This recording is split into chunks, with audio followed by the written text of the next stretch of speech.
এই নীতির স্বার্থে, আদর্শের স্বার্থে কাজ করি। Jyoti Basu centre for social study and research গড়ে উঠছে। তার দোতলা বাড়িটা হয়েছে, ছতলা করতে হবে, চারতলা তুলতে হবে, টাকা চাই, সেজন্য রাস্তায় নামছি। 85 বছর বয়সেও অদম্য বিমান বসু 2 ঘন্টার পদযাত্রায় হার মানালেন তরুণদের। অদম্য উচ্ছ্বাসে আবারও প্রমাণ করলেন কেন তিনি আজও সেরা। রাজনীতির ময়দানে যেমন দৃঢ় চেতা, তেমনি ব্যক্তিগত জীবনে কঠোর শৃঙ্খলাবদ্ধ। এমনই এক অনন্য ব্যক্তিত্ব বিমান বসু। বয়স তার কাছে কেবল একটি সংখ্যা মাত্র। 85 বছর বয়সে তিনি প্রমাণ করে চলেছেন ইচ্ছা শক্তি ও শারীরিক সক্ষমতা থাকলে বয়স কোনো বাধাই হতে পারে না। সম্প্রতি এক অনুষ্ঠানে যোগ দিতে গিয়ে বিমান বসু হেঁটেছেন পুরো 2 ঘন্টা, যা আজকের তরুণের জন্য এক প্রকার চ্যালেঞ্জই বলা যেতে পারে। সাম্প্রতিক সময় যেখানে তরুণ প্রজন্মের একটি বড় অংশ শারীরিক পরিশ্রম ও হাঁটা চলার ক্ষেত্রে একেবারে উদাসীন, সেখানে 85 বছর বয়সী বিমান বসুর এই দীর্ঘ পদযাত্রা সত্যিই চমকপ্রদ। তার এই কর্মক্ষমতা ও দৃঢ়তা দেখে অনেকেই বিস্মিত হয়েছেন।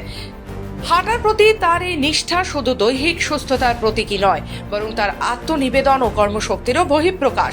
বিমান বসুর দীর্ঘদিনের সুস্থ ও কর্মক্ষম জীবনের রহস্য লুকিয়ে রয়েছে তার কঠোর শৃঙ্খলাবদ্ধ জীবনযাত্রায়। সারা জীবন তিনি নিয়মিত ব্যায়াম করেছেন, শরীর চর্চা ও খাদ্যাভ্যাসের দিকে বিশেষ নজরও দিয়েছেন। কোনোদিন অযথা বিলাসিতা বা শারীরিক শিথিলতা তাকে ছুঁতে পারেনি।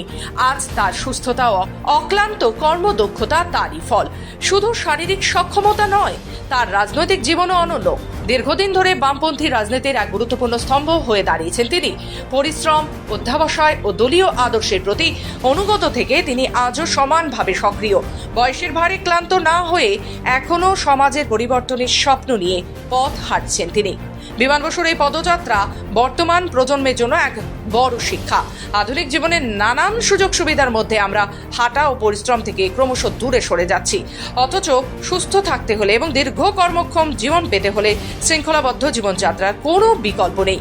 বিমান বসু দেখিয়ে দিলেন বয়স বড় বাধা নয়, যদি থাকে মানসিক দৃঢ়তা এবং আত্মনিয়ন্ত্রণের ক্ষমতা।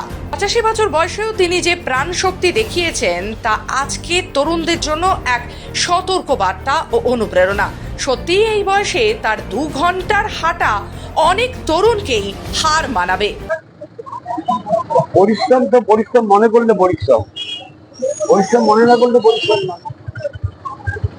এই নীতির স্বার্থে, আদর্শের স্বার্থে কাজ করি। Jyoti Basu centre for social study and research গড়ে উঠছে।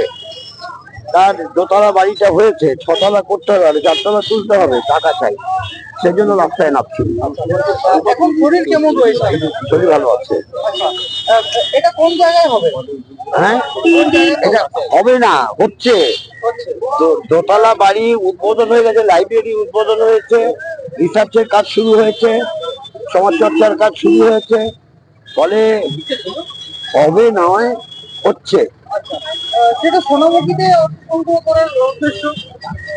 সোনামুখীতে একটা প্রোগ্রাম আছে আজকে, প্রশান্ত ব্যানার্জি এবং খেতুবাবুর স্মরণ সভা, সেই উপলক্ষে এসছি। তাই সকালবেলা যেহেতু এক পক্ষ চলছে জ্যোতি বসু সেন্টারের জন্য অর্থ সংগ্রহ, গণ অর্থ সংগ্রহ, তাই গণ অর্থ সংগ্রহে বেরিয়েছি, এই তো।